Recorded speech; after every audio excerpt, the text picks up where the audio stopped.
Assalamualaikum warahmatullahi wabarakatuh.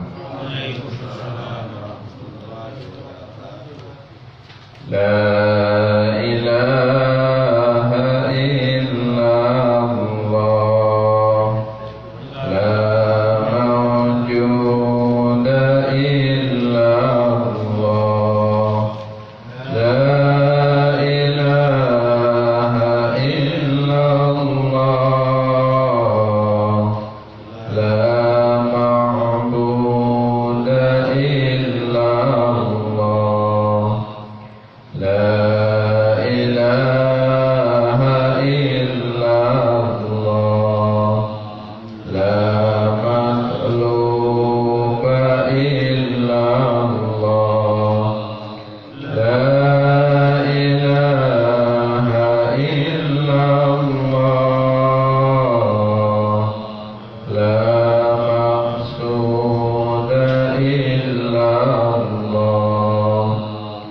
Bismillahi tawakkalna ala Allah, la hawla wa la quwwata illa billah. Astaghfirullahaladzim, astaghfirullahaladzim, astaghfirullahaladzim, wa atubu ilaih. Bismillahi ma sya'allah, la yasukul khaira illallah. Bismillahi ma sya'allah, la yasrifus su'a illallah. Bismillahi ma sya'allah, wa ma bikum min ni'matin fa min Allah. Bismillahi ma sya'allah, la hawla wa la quwwata illa billah. Alhamdulillahirabbil alamin, wassalatu wassalamu ala asrafil anbiya'i wal mursalin wa ala alihi wa sahbihi ajma'in. Asyhadu an la ilaha illallah wahdahu la syarikalah, wa asyhadu anna sayyidina Muhammadan abduhu wa rasuluhu la nabiyya ba'dah. Allahumma salli wa sallim ala sayyidina Muhammad wa ala ali sayyidina Muhammad. Fa ya ayyuhal hadirun ittaqullaha haqqa tuqatih wa la tamutunna illa wa antum muslimun. Wa qala ta'ala rabbi shrah li sadri wa yassir li amri wa hlul 'uqdatam min lisani yafqahu qawli. Puji syukur senantiasa kita limpahkan kehadirat Allah Subhanahu wa taala atas limpahan rahmat karunia dari Allah, sehingga alhamdulillah kita semuanya masih diberikan kekuatan iman wal Islam, diberikan keistiqomahan dalam ibadah, diberikan kesehatan lahir batin. Harapan mudah-mudahan selamanya kita memperoleh rahmat ridha Allah Subhanahu wa taala. Amin ya Allah ya rabbal alamin. Salawat salam teriring tersampaikan pada insan pilihan Allah, yakni Habibana wa Nabiyana Muhammad sallallahu alaihi wasallam, keluarga, sahabat, tabi'in, sampai kepada umatnya. Mudah-mudahan kita termasuk umat Rasulullah sallallahu alaihi wasallam yang di dunia selalu memperoleh keberkahan, di akhirat nanti mudah-mudahan memperoleh syafaat dari Rasulullah sallallahu alaihi wasallam. Amin ya Allah ya rabbal alamin. Para asatidz, para hujjaj, para bapak, para ibu, jamaah ta'lim pada subuh, sebelum kepada kajian kita, mari kita ziyadah doa bil barakah Fatihah.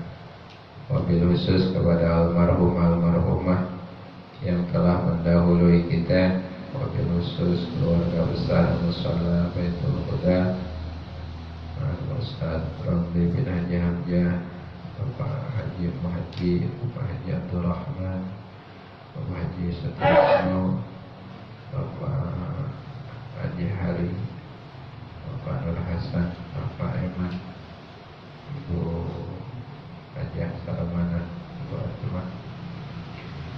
Khususnya lagi kepada almarhum Bapak Muhammad Yusuf bin Muhammad Tahir,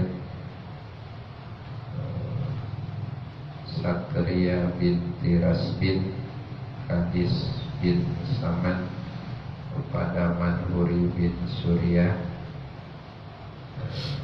kepada Tabrani bin Santani. Wabil khusus lagi keluarga besar kita yang telah mendahului kita, semua khususan baru. Silahkan sebut almarhum.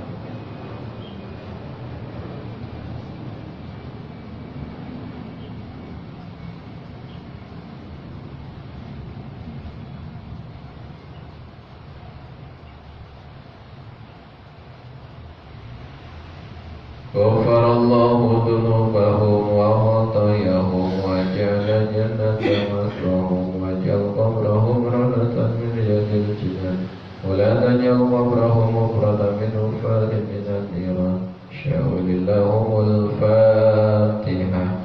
A'udzu billahi minasy syaithanir rajim. Bismillahirrahmanirrahim.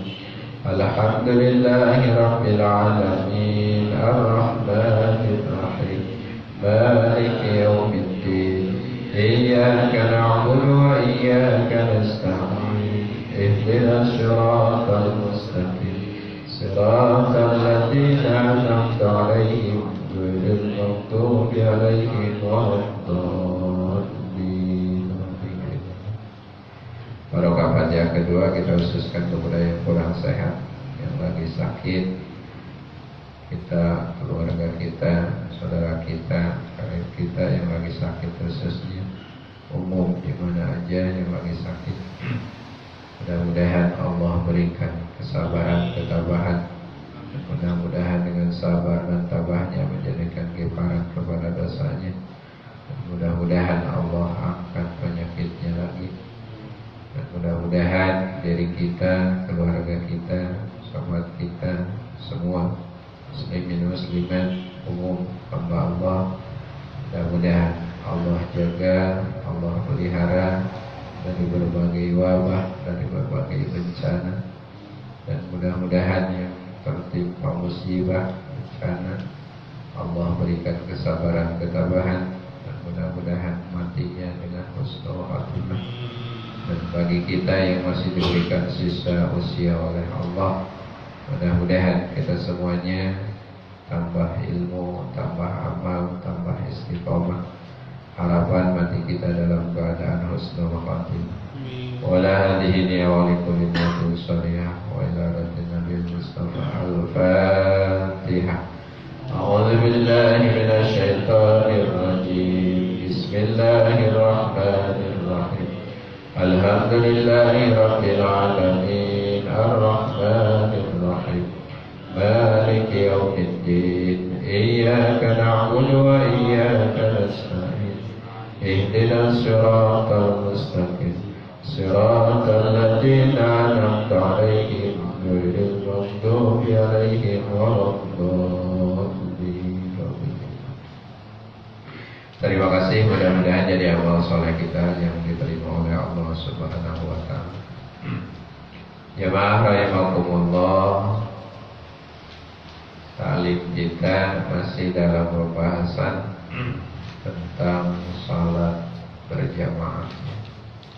Di kitabnya halaman 25, di fotokopiannya yang kemarinnya yang belum selesai.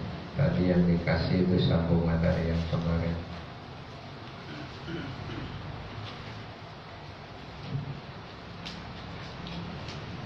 Mengingatkan lagi kemarin yang sudah kita bahas perbandingan antara sholat sendiri dengan sholat berjamaah itu ada yang mengatakan 25 derajat, ada yang mengatakan 27 derajat perbedaan di hadapan Allah. Jadi sayang kalau kita sholat hanya sendirian, hanya satu, itu pun belum tentu Fatihahnya benar. Tapi kalau berjamaah, insya Allah nanti ditolong oleh imam. 25 derajat, 27 derajat dibanding dengan sholat sendirian. Makanya zuhur, asar, maghrib, isya, subuh bagi kaum laki-laki di masjid, di mushola, bagi kaum ibu di rumah ajak anak cucu, kalaupun di masjid, di mushola berjamaah, silakan asal jaga kehormatan. Insyaallah memperoleh derajat di sisi Allah 27 derajat dibanding sholat sendirian. Sayang waktu yang sudah lalu, yang sudah lewat tidak mungkin kembali lagi. Itu yang sangat jauh. Yang sangat jauh itu yakni masa lalu. Yang sudah berlalu waktunya tidak dimanfaatkan, itu tidak mungkin kembali lagi. Makanya sangat jauh sekali. Yang sangat dekat itu adalah kematian. Makin dekat. Kalau kita belum bisa bawa amal setelah kematian, jangan sampai nanti ada penyesalan di akhir. Laula akhartani ila ajalin qarib fa asaddaqa wa aku minas sholihin. Itu kata orang-orang yang sudah sampai ke akhirat tapi belum punya amal, minta kepada Allah, laula akhartani ila ajalin qarib. Ya Allah, balikin deh 1 menit, 1 jam, 1 hari untuk bisa bersedekah, untuk bisa beramal soleh, sehari saja. Tapi kata Allah bagaimana? Tidak bisa. Karena dulu engkau sudah dikasih waktu 40, 50, 60, 70, bahkan ada yang 100. Ngapain aja, apa aja yang kau lakukan. Jangan sampai ada penyesalan nanti di akhir. Maka masih diberikan kesempatan oleh Allah, ya. Mudah-mudahan dengan adanya Allah menguji kita semuanya dengan pandemi ini, dengan musibah ini untuk menegur, untuk memilih antara siapa yang manusia terbaik di hadapan Allah, siapa yang paling sabar, ya, siapa yang paling kembali ingat kepada Allah, siapa yang mau mengoreksi dirinya. Kalau tidak diginikan oleh Allah, kita terkadang terus aja dalam keenakan hidup di dunia, tidak mau berpikir. Insya Allah mudah-mudahan hikmahnya begitu. Hikmahnya bagi kita muslim mukmin yang beriman, dengan adanya pandemi ini yang berkepanjangan, bisa menjadi tolak ukur ibadah kita kepada Allah.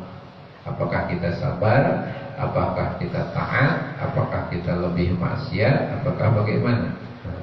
Tinggal tujuan terakhir, dermaga terakhir nanti di akhirat yang abadal abidin, hidup akan selamanya.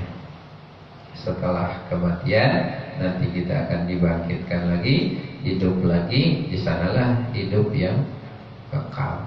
Kalau tidak ada amal yang kita perbuat di dunia, kalau tidak meraih rahmat Allah, nanti akan ada penyesalan di akhir. Biasanya sih begitu. Kita ini kalau sudah menyesal, sudah kena baru terasa.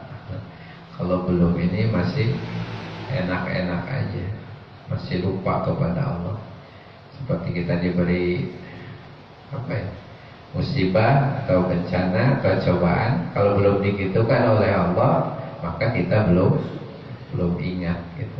Makanya hikmah bagi kita. Masyaallah muslimin rahimakumullah, mudah-mudahan salah satu untuk meraih ridho Allah, salah satu untuk meraih rahmat Allah, salah satu untuk nanti kekal hidup di akhirat bekal kita, yakni amalkan, jangan tinggal sholat berjamaah, terutama awal waktu di masjid bagi laki-laki, bagi di musola di masjid. Nah, silakan. Kalau yang safar dalam perjalanan diusahakan, walaupun kita di perjalanan, usahakan ketika kita sholat ini panggil, ataupun kalau mau berani kita mengeluarkan duit untuk mengajak anak-anak dewasa ataupun siapa saja orang yang belum sholat tapi diajak berjamaah, supaya tidak ketinggalan tiap waktu kita berjamaah. Ada yang sampai begitu? Nyari-nyari nih, kita ketinggalan, tidak tepat waktu, akhirnya ketinggalan 5 menit, 10 menit. Lihat masih ada orang nggak yang buat bisa berjamaah. Kalau bisa cari siapa orang punya. Atau belum berjamaah? Belum, ntar aja saya. Yaudah nih, saya kasih 100.000, ayo kita berjamaah. Sampai berani seperti itu, supaya tidak ketinggalan berjamaah. Masyarul muslimin, silahkan dilihat lagi kitabnya, fotokopinya yang kemarin ya, di bawah yang kemarin. Rahmat Allah akan turun kepada orang yang berjamaah, terutama di shaf paling depan, terutama di belakang imam, ke arah kanan, baru ke kiri, baru ke shaf kedua, ketiga, keempat, dan selanjutnya. Itu tingkatan derajat dalam sholat berjamaah. Wal i'tina'u bil wuqufi fi shafil awal, yang kemarin ya. Sebelum kepada syarat-syarat menjadi makmum, ada 2 kajian lagi.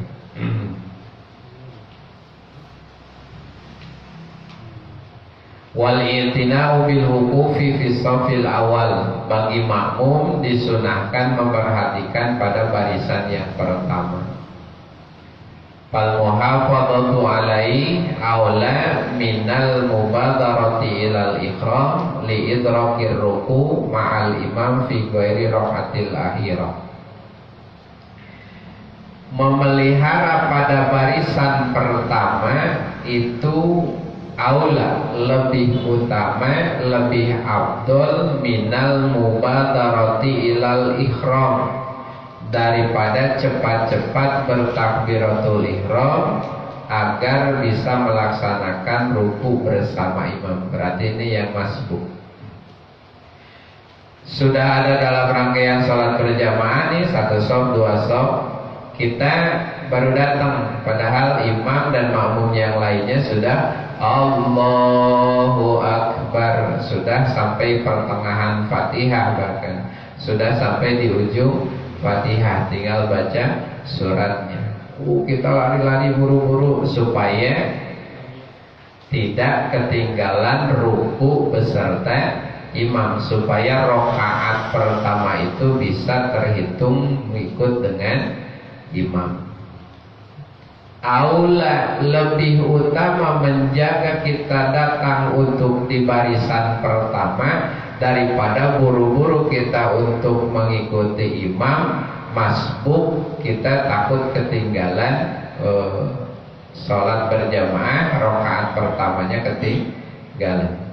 Menjaga ada di barisan pertama itu lebih utama daripada kita buru-buru untuk mengejar takbiratul ihram supaya tidak ketinggalan 1 rakaat pertama dengan imam. Bisa dipahami? Jadi berarti datangnya harus sebelum ada yang qomat. Sudah siap. Bahkan intidharus sholat bisolat, menunggu sholat dengan melakukan sholat, yakni sholat sunat, qobliyah, tahiyatul masjid, syukrul wudu, qobliyah, insya Allah pahalanya kita raih banyak sekali. Sebelum sholat tiap waktu kalau bisa seperti itu, masya Allah. nanti di hadapan Allah kita, kalau bahasa mobil ini penuh dengan amal kita. Yang wajibnya duhur, asar, maghrib, isya, subuh, tapi di luar itu sunat-sunatnya kita bisa raih. Jadi tas ini, ransel ini, bawaan ini tidak kosong menghadap Allah, tapi cek sunana mah rebo, tahu rebo?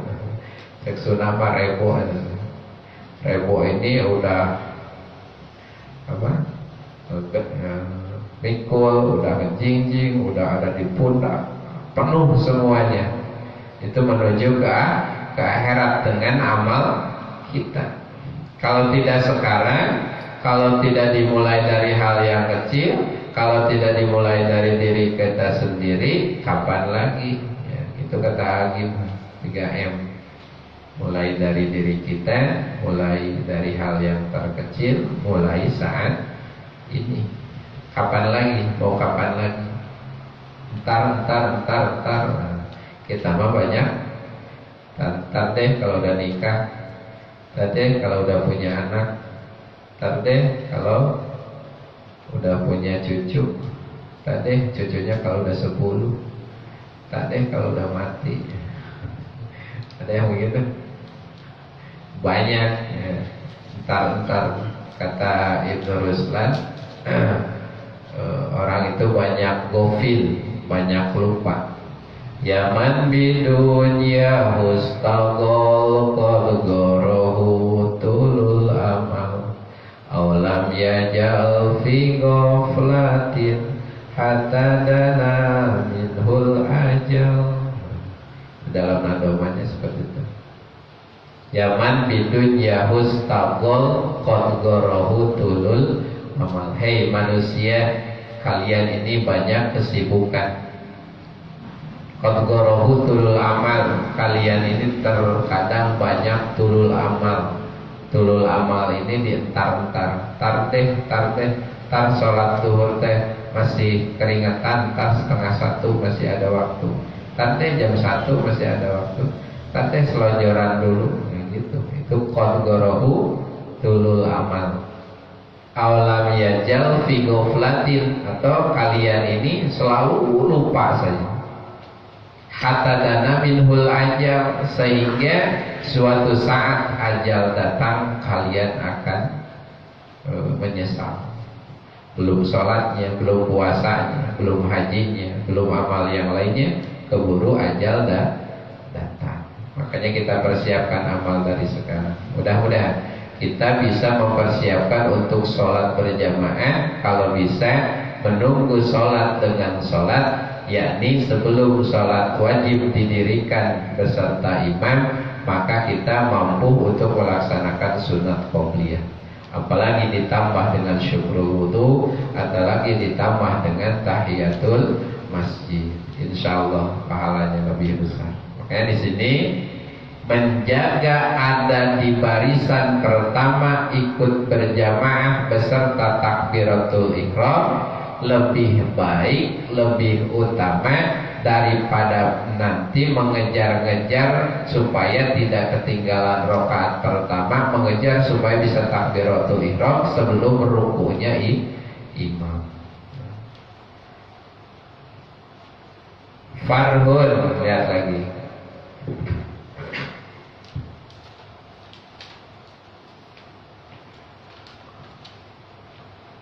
Yundabu qat'un nafilati wa qalbu faridatin mu'adatin naflan lihau fi fawqi jama'atin.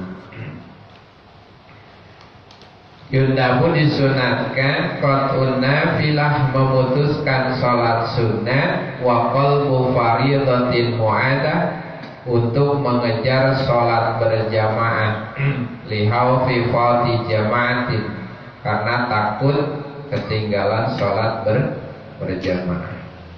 Kita ini lagi ada sholat sunat qobliyah, ataupun sholat tahiyatul masjid, atau sholat syukrul wudu. Sudah ketinggalan nih dalam, biasanya kalau itu ketinggalan dalam mulai orang-orang yang berada di masjid, di mushola sana yang mengadakan berjamaahnya dari awal.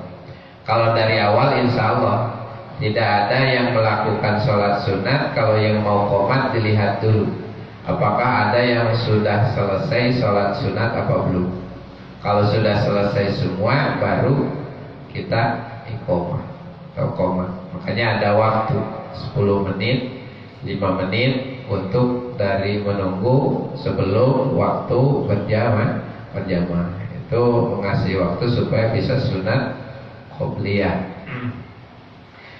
Ini sudah beres biasanya berjamaah. Ketika itu berarti kita ketinggalan berjamaah masuk mushola, masuk masjid. Maka sebelum sholat fardunya kita sholat sunnah. Dicontohkan ini sebagian. Kita lagi sholat sunnah, ternyata ada rombongan orang juga datang, dia gak sholat sunnah. Berdua, bertiga langsung mendirikan sholat berjamaah. Oh, kelihatan dari sudut pandang mata kita, karena kita sholatnya terkadang tidak melihat ke tempat sujud. Terkadang area musola yang di depan kita kelihatan semua. Biasa begitu, atapnya, dindingnya, depannya, bawahnya, terkadang kelihatan. Lagi sholat begini, insya Allah itu tidak khusyuk. Kalau mau khusyuk kemana? Ke tempat sujud. Nah, ini kelihatan kita sholat di sana sunnah. Di sini ada yang mendirikan sholat berjamaah. Yundabu qat'un nafilah wa qalbu faridatin mu'adah naflan lihau fi fawqi jamaah. Itu disunahkan memutuskan sholat sunatnya supaya ikut sholat berjamaah dengan yang berjamaah, mendirikan berjamaah. Kira-kira bisa dipahami. Itu biasanya kejadiannya seperti itu. Tapi kalaupun kita melaksanakan dianggap oleh yang qomat ini tidak kelihatan, dia lagi sholat sunatnya di pojok tidak kelihatan, padahal masih dia sholat sunat. Sholat sunatnya 4 rakaat lagi, baru rakaat pertama. Ini sudah qomat, sudah berdiri sok untuk berjamaah. Khawatir kalau dilanjutkan untuk sholat sunatnya, maka rakaat pertama nanti akan ketinggalan dengan imam dan makmum yang lain. Maka hukumnya di sini yundabu qat'us nafilah, sunat untuk memutuskan sholat sunnah demi meraih pahala yang wajib. Bisa dipahami Bapak Ibu. Mudah-mudahan kita tidak ketinggalan sholat sunatnya, tidak ketinggalan yang wajibnya, berjamaahnya, fardu kifayah. Berarti kita menunggu sholat sebelum datang waktu sholat. Insya Allah mudah-mudahan. Minta saja kepada Allah, ya Allah berikan kekuatan, berikan keistiqomahan supaya saya bisa menjaga sholat saya, supaya bisa berjamaah terus. Di samping itu bisa melaksanakan qobliyah dan ba'diyahnya, rawatibnya. Insya Allah Pak Ibu, kalau sudah dibiasakan, diistiqomahkan, nanti pun pertolongan Allah akan datang. Ketika kita safar perjalanan ataupun menuju kemana, terkadang Allah itu menggerakkan kita. Oh, mampir dulu nih di masjid ini, insya Allah tidak ketinggalan berjamaah. Ataupun sudah ketinggalan, ternyata oh ada lagi yang datang mau berjamaah. Itu diantaranya pertolongan Allah, sehingga dijaga kita tidak sholatnya sendirian. 27 derajat insya Allah selalu diraih dalam waktu sholat itu. Berarti kalau kali 5 saja udah berapa? Jemaah yang dirahmati Allah, mudah-mudahan itu sampai di sana tamat uraian tentang semangat bagaimana sholat berjamaah. Tinggal sekarang pasalnya bagaimana syarat menjadi makmum, syarat menjadi imam. Kalau kemarin sudah dibahas kisi-kisinya.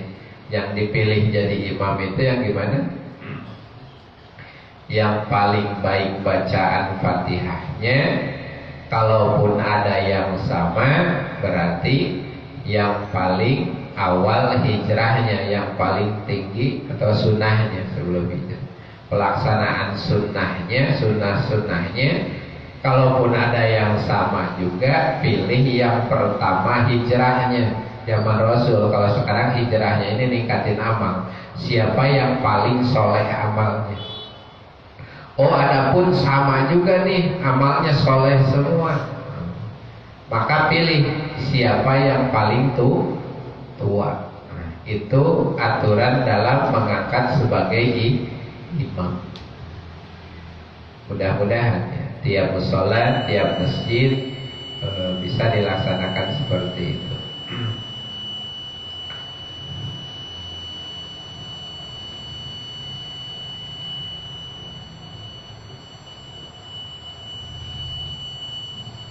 Nanti jam 6 kurang 5 kita selesai ya.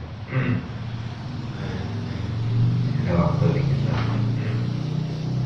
Faslun surutul iktida, bisa dilihat.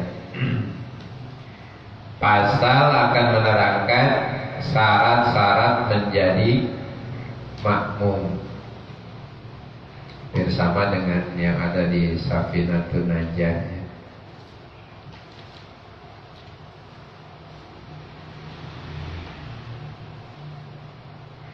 Ada nomor pertamanya, ada mutaqaddumihi ala imamihi bi'aqbin. Tidak diperbolehkan mendahului tumit makmum dengan tumit imam. Tumitnya mana? Lutut apa ini? Terkadang-kadang kita bayang siapa? Ngejar-ngejar hampir berdempetan. Tapi kalau di Syafi'iyah ini lebih utamanya jangan mendahului antara melebihi kakinya, nanti tumit belakang di sini melebihi ke imam atau sejajar dengan imam. Makanya posisinya kalau satu dengan satu sendiri, bagusnya imam. Nah, si kepala nanti makmum ini ada sejajar dengan lututnya imam.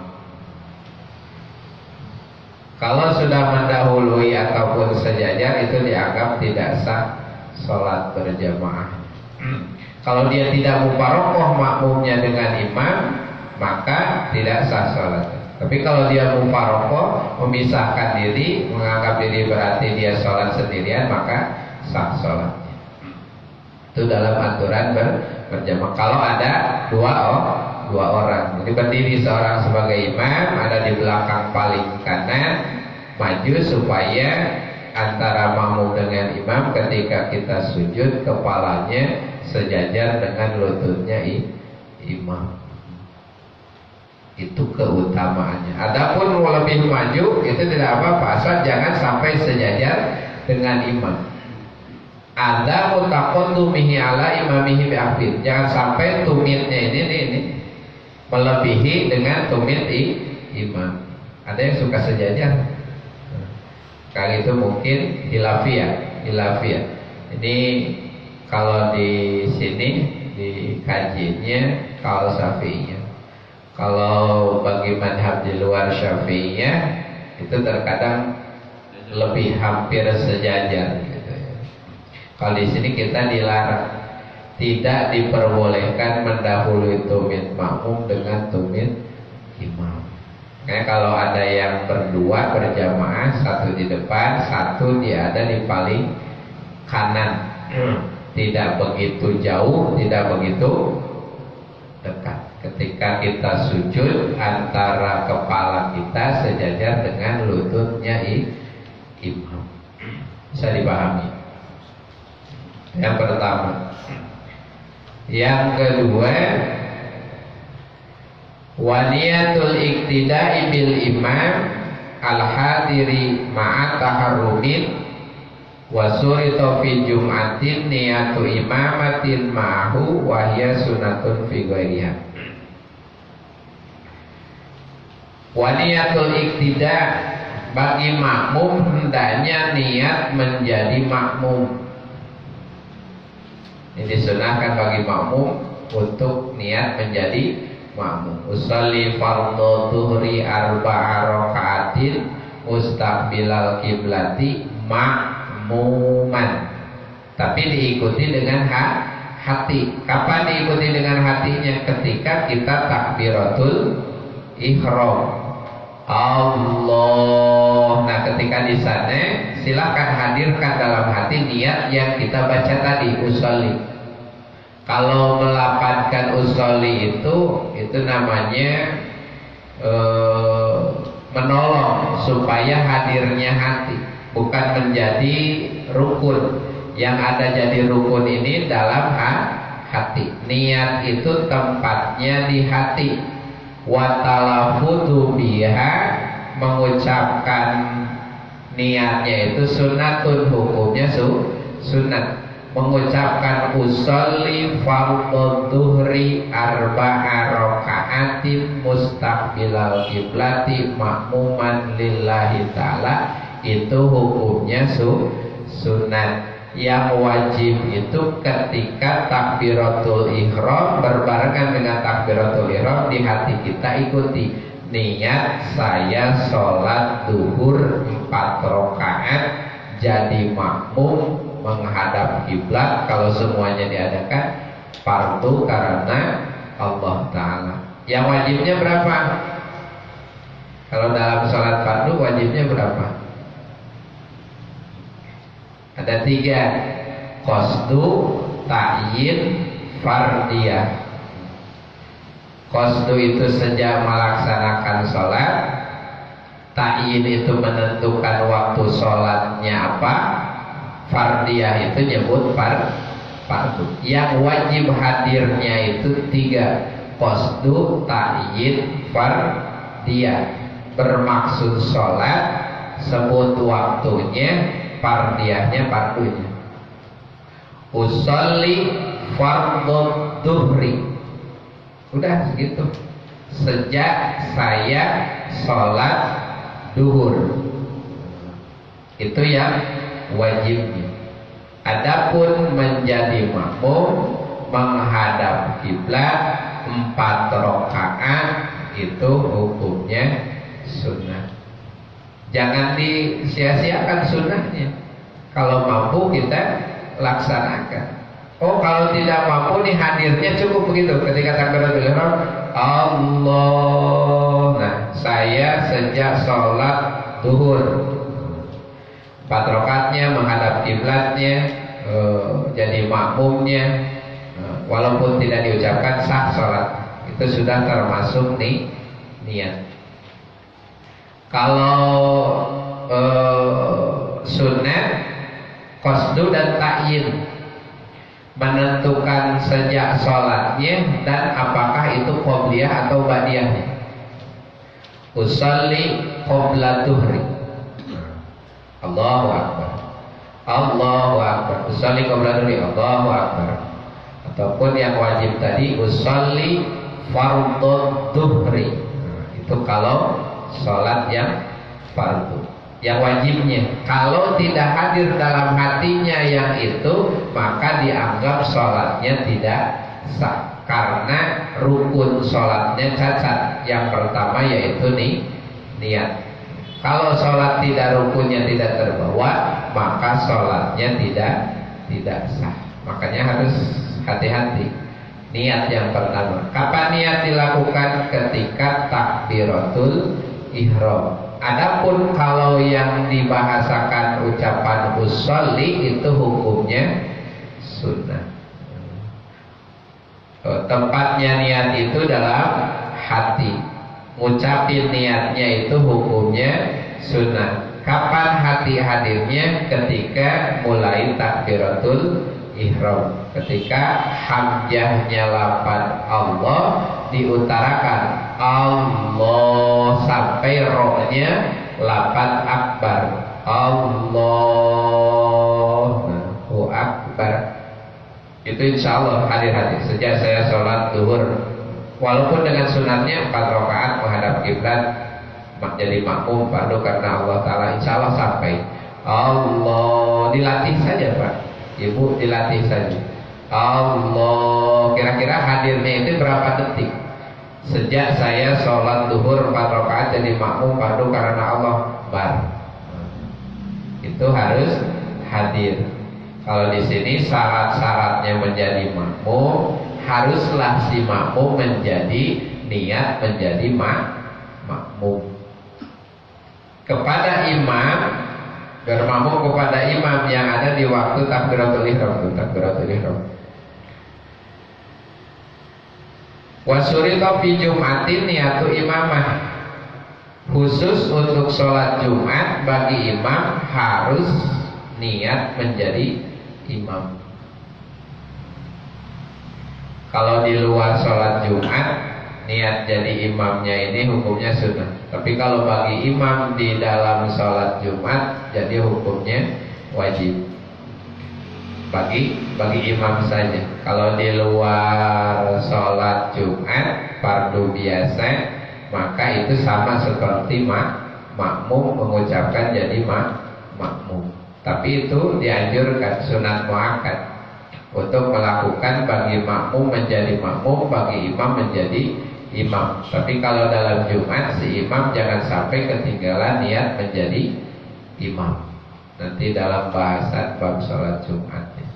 Tapi kalau bagi imam dan makmum sholat fardu biasa di luar Jumat, duhur, asar, maghrib, isya, subuh, itu hukumnya sunat untuk melakukan atau mengamalkan niat menjadi makmum atau menjadi imam. Tapi yang wajibnya tadi berapa Pak? Kalau dalam wajib qasdu, ta'yin dan fardiyah, bermaksud melakukan sholat, menentukan sholatnya waktunya apa, terus menyebut fardunya. Usolli fardhu duhri, usolli fardhul asri, usolli fardhul maghribi. Kalau sunat qasdu dan ta'yin saja, bermaksud sholat dan menentukan qobliyah atau ba'diyahnya untuk sholat sunat. Kalau sholat sunat mutlak hanya qasdu saja. Sholat sunat mutlak itu kapan waktunya kita mau sholat, namanya sholat sunat mutlak. Pengen sholat 2 rakaat sholat sunat, namanya sholat sunat mutlak. Usolli, Allahu Akbar, sejak saya sholat, itu yang wajibnya. Yang wajib harus hadir dalam hati ketika takbiratul ihram. Adapun disempurnakannya itu lebih utama. Sunatnya kita raih. Usolli sunatan rakaataini mustaqbilal kiblati ada alillahi ta'ala, Allahu Akbar, sejak saya sholat sunat 2 rakaat menghadap kiblat sendirian, sunat karena Allah Ta'ala. Itu lebih utama. Tapi poinnya ada 3. Kalau sholat mutlak hanya qasdu saja, usolli, sejak saya sholat. Kalau sholat sunat di luar mutlak harus ada 2, qasdu dan ta'yin. Qasdu itu menyebut usolli, ta'yin ini menentukan apakah qobliyah, apakah ba'diyah, apakah duha, apakah tahajud, apakah yang lainnya. Itu namanya qasdu dan ta'yin. Kalau dalam sholat fardu duhur, asar, maghrib, isya, subuh itu ada 3, qasdu, ta'yin dan fardiyah. Qasdu menyebut usollinya, ta'yin menentukan duhur, asar, maghrib, isya, subuhnya, fardiyah nyebut fardunya, bahwa itu sholat fardu. Bisa dipahami Bapak Ibu? Mudah-mudahan kita bisa melaksanakan rangkaian ibadah sholat kita itu seperti itu. Jangan sampai keluar dari ilmunya. Dan mudah-mudahan ini baru 2 poin ya. Syarat kita menjadi makmum. Satu lagi aja Pak ya, ada waktu dikit. Wa ilmuhu bintiqalatil imam wa istima'uhuma bimakanin falau kana fi bina'aini surito adamu hailin au kufu wahidin. Makmum hendaknya mengetahui gerakan imam. Wa ilmuhu bintiqolatil imam, jadi kelihatan imamnya. Wastima'uhu ma di makanin, atau berkumpul dalam satu tempat. Kalau kana fi bina'aini, kalau seandainya tempatnya antara makmum dan imam ini terpisah, ada muhailin, misalnya dia ada bangunan yang memisahkan, au kufu wahidin,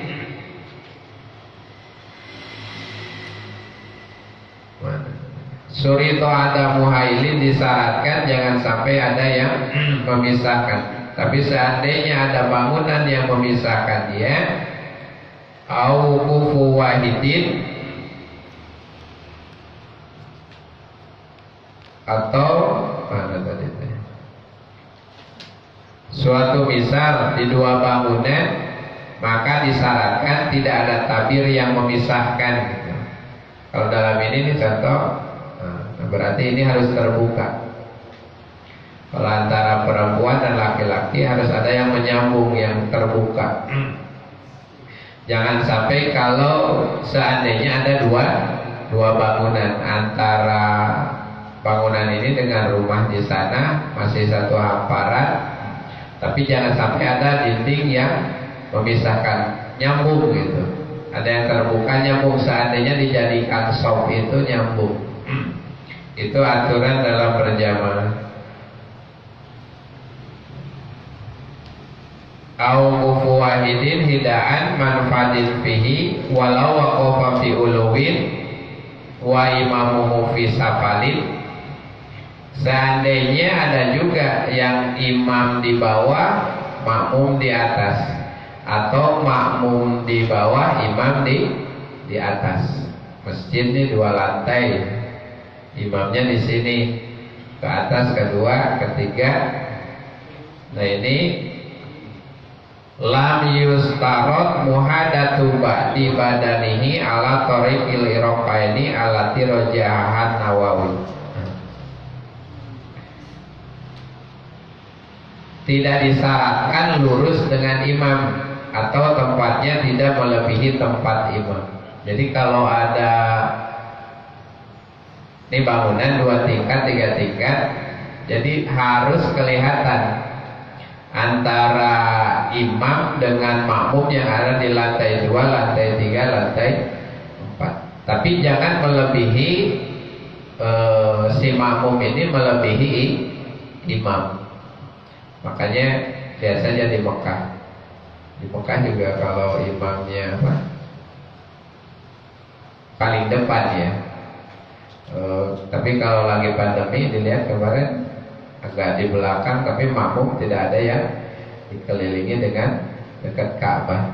Nah kalau contohnya di sini ada yang dekat sini, bisa dibayangin Istiqlal aja lah, udah ke Istiqlal.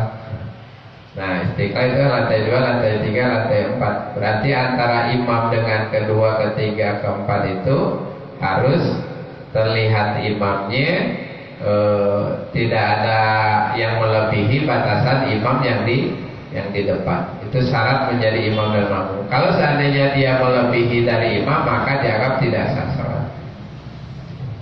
Jadi kalau membuat masjid, musola yang lantainya 2, 3, 4, kalau bisa dinding tengahnya itu biar kelihatan ke lantai kedua, ke ketiganya. Permasalahannya bagaimana sempit, itu pun hilafiyahnya. Kalau bagi kaum siping keutamaannya seperti itu. Kalau memakai layar tidak kelihatan, itu kesininya dikiaskan saja.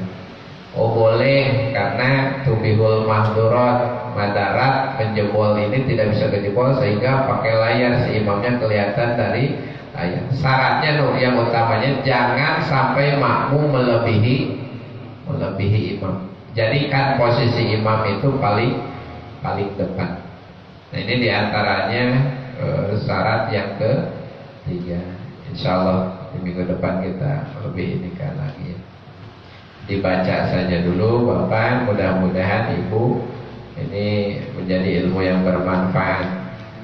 di mudakarah, di mutolaah, di rumah dilihat. Insya Allah nanti di pertemuan yang akan datang kita lebih fokuskan lagi karena waktunya sudah waktu istirahat.